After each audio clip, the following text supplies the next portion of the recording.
Hey y'all, welcome to December 15th, where we're 10 days away from Christmas. Can you believe that? But in this reading of Luke, we're on chapter 15, which means we've got 9 more chapters to go, and we'll finish up on Christmas Eve. I hope that you guys have enjoyed reading along with me and going through this journey of reading Luke. And yes, this story gets a little bit tougher here in just a little bit. But we are reading the salvation that has been provided to us, and I hope that you all are enjoying that. So join me in reading of Luke chapter 15. I'm reading the English Standard Version today, so just join me and we'll continue on.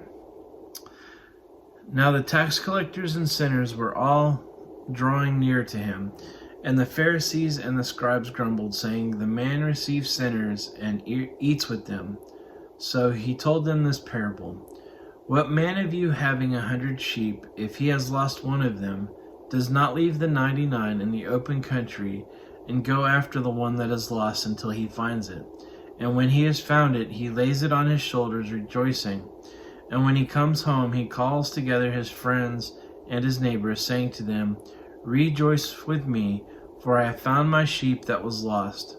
Just so I tell you, there will be more joy in heaven over one sinner who repents than over 99 righteous persons who need no repentance. Or that woman having 10 silver coins, if she loses one coin, does not light a lamp or sweep the house, seeking diligently until she finds it.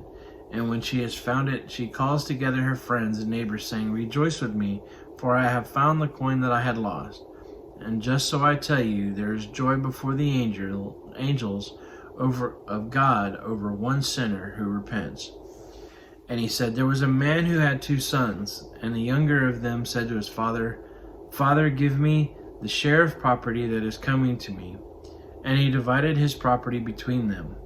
Not many days later, the younger son gathered all he had and took a journey into a far country, and there he squandered his property in reckless living. And when he had spent everything, a severe famine arose in that country, and he began to be in need.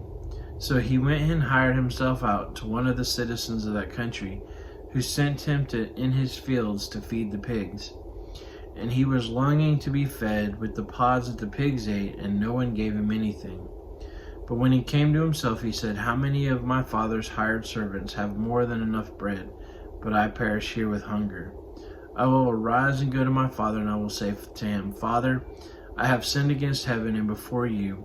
I am no longer worthy to be called your son. Treat me as one of your hired servants.' And he arose and came to his father. But while he was still a long way off, his father saw him and felt compassion, and ran and embraced and kissed him. And the son said to him, 'Father, I have sinned against heaven and before you. I am no longer worthy to be called your son.' But the father said to his servants, 'Bring quickly the best robe and put it on him, and put a ring on his hand and shoes on his feet, and bring a fattened calf and kill it, and let's eat and celebrate.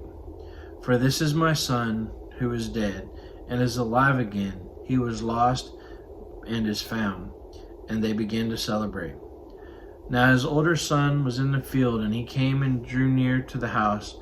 He heard music and dancing, and called one of the servants and asked what these things meant. And he said to him, 'Your brother has come, and your father has killed a fattened calf, because you received him back safe and sound.'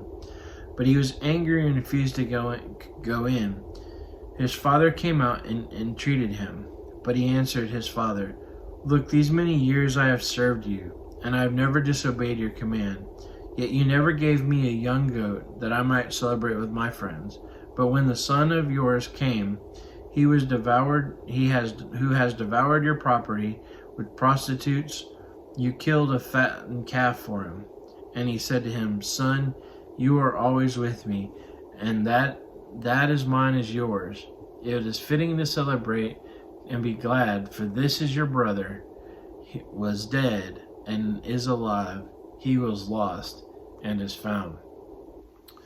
So chapter 15 of Luke, again, the parable of the prodigal son, one that we learn that that we can be found. We were lost, and through Jesus Christ we have been found. And this is his parable.